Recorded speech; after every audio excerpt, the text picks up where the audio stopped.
So, you want to level up quickly in 7 Days to Die? Well, we're going to cover how to get the biggest XP multiplier and then go in depth on the best methods for gaining a lot of XP quickly. The first thing you can of course do is just turn the XP multiplier up in the settings up to 300%, an obvious one of course, but if you do want the fastest leveling for any particular reason, that is something you should be aware of. Now for conventional gameplay, let's cover the items needed to get the biggest XP multipliers. First we have the Nerd Goggles. Nerd Goggles are a heavy armor headpiece that gives you 20% more XP at level 6, and it is an obvious and powerful XP multiplying headpiece. There is another one though. The Scavenger Hat at quality 6 will give you 60% more XP when specifically salvaging, so if you decide to salvage for XP, you'll want this hat over the Nerd Goggles. The next item is the Treasure Hunter Helmet mod. This mod gives you 10% more XP gain plus 5 loot stage, minus 1 to digging radii when doing buried missions, and getting this can be annoying, but generally the best bet is going to be checking the trader frequently,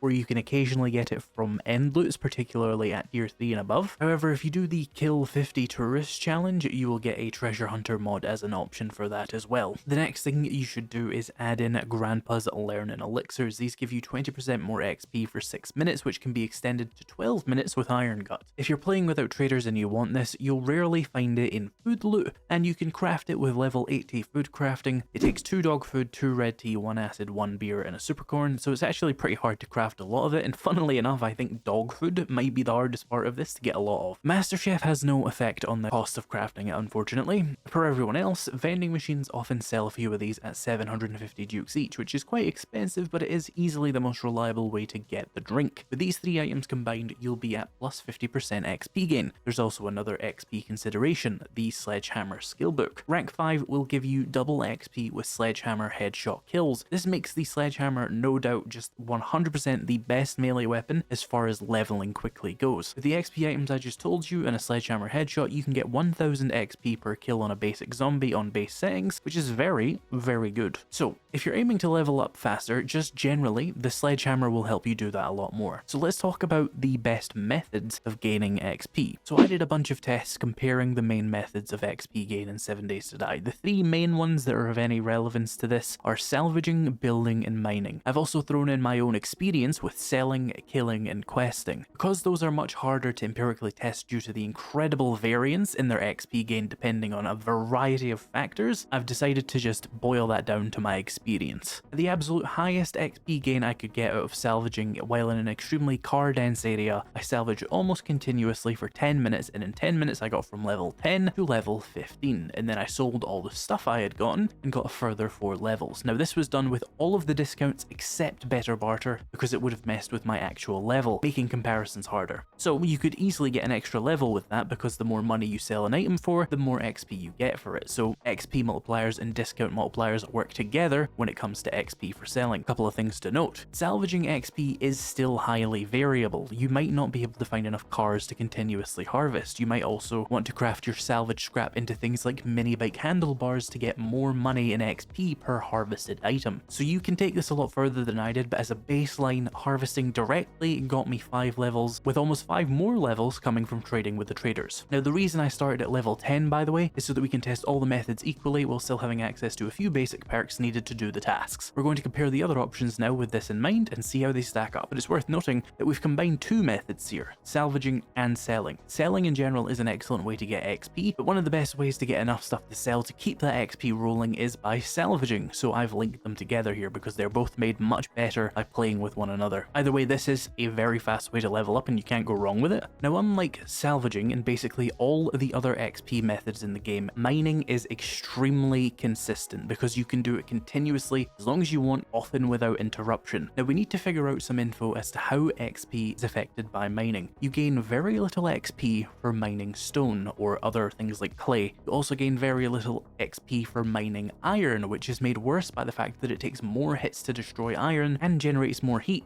than some of the other materials. Lead does get you a lot more XP, but it has the same problem with taking more hits and generating more heat. Best options you have for XP are coal, nitrate, and oil shale because they get the same amount of XP as lead, but they generate less heat and they are much easier to one-shot, which makes collecting them much faster. So always try to mine one of those 3 ores above if XP is the only goal. Additionally, you gain less XP per block when using an auger. Pickaxes tend to actually be a lot faster overall at mining stone things in particular. And let's analyze a partial myth about mining in 7 Days to Die. Do you get less XP from using Motherlode? The answer is both yes and no. This stems from a part of the game files which does show undoubtedly that Motherlode has a direct effect on the reduction of the XP you get from mining. What the people who told you that didn't know is there to compensate for the additional resources you get from the perk, because generally you get more XP for more resources when mining. You can see very plainly that if you have no ranks in Motherlode, you get 298 XP from mining ores, and mining the same node with 5 ranks of Motherlode will actually get you 320 XP, which is a minor buff. And with the level 6 miner helmet, you can see this went up to 388 XP per block. However, and this is absolute batshit insanity, this game must be held together with duct tape, with no perks and no extra boosts, and all of the Art of Mining books, you get 328 XP per block. Then, if you add in the mining helmet at level 6, you get 414 XP. And if you add in Rockbusters, that goes up to 441, but then adding coffee in turned it down to 435. Removing the coffee and adding the mining gloves, it goes back up to 442, and then you add in 5 ranks of Miner 69er and it stays exactly the same. But then when you add 5 ranks of Motherlode, it goes back down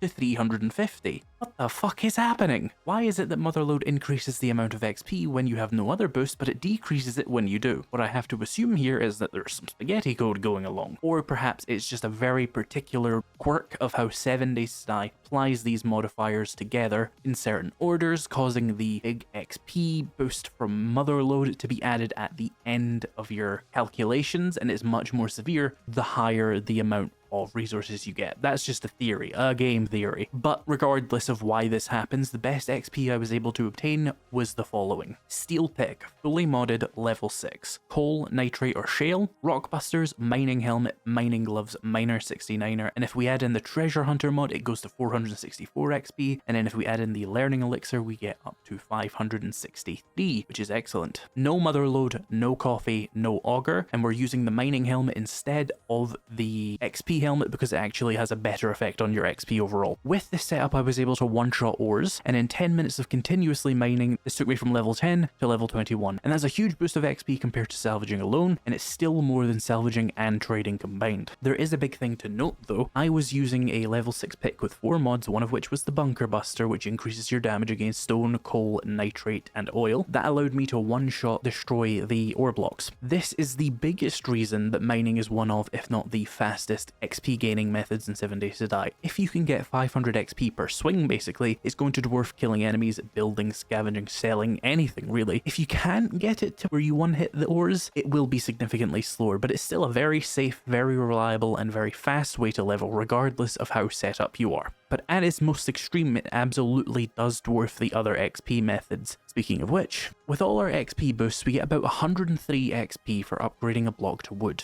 and an additional 129 for cobble, and an additional 259 for concrete, and then an additional 389 for a steel block. What this means is we get 880 XP for upgrading 4 times. It is therefore more time efficient to continuously upgrade concrete blocks to steel for 10 minutes because 389 times 4 is obviously higher than 880, which is pretty obvious. However, that's extremely impractical because one, you need enough steel to continuously upgrade several hundred blocks over the course of like 10 minutes. To test this, by my calculations, you would need about 800 concrete blocks placed, which would be 8,000 steel to do this for 10 minutes. It's not exactly a sustainable XP method. This is not a very smart test, so what I'm going to do instead is I'm going to give myself as many materials as possible and go through the process of placing a frame and upgrading it to steel continuously for 10 minutes, because that's an action you could actually replicate outside of a vacuum. I did that for 10 minutes, placed and upgraded 196 blocks with a nail gun, and went from level 10 to level 18. So slower than mining, but faster than exclusively salvaging, but less XP overall than salvaging and selling. It's worth noting that unlike salvaging and mining, this consumes resources, so it actually requires a lot of extra setup time, which wasn't accounted for here. Overall, I'd say mining beats the other two most easily tested XP methods. The other competitors here are of course just trying to sell, killing, and questing. I can tell you from experience that selling is great, but it's not something you can sit and do continuously in the same way that you can do mining or salvaging, because it requires objects you gather from other methods. Killing is good. killing is good for XP, but it is another consumptive exercise. Very often you might find you're using a lot of ammo to do that, but if you could use the sledgehammer and just endlessly fight zombies, for example with an XP farm made from screamers and loads of campfires, you could probably level pretty quickly with that as well. But overall it's just a lot more work and risk, and probably won't be as reliable or safe as mining. And questing is honestly not even all that notable for XP, quite frankly. It kind of just gives you more XP for what you're probably going around doing anyway. I think the best course of action if you want to level as fast as possible is to mix the 4 main methods in this video and make that into sort of a playstyle. If you do want to know how to get the most money so that you can leverage the selling part of this video into even more money, resources, and XP, why not check out this video appearing on screen right now. Thank you so much for watching, and I'll see you in the next video.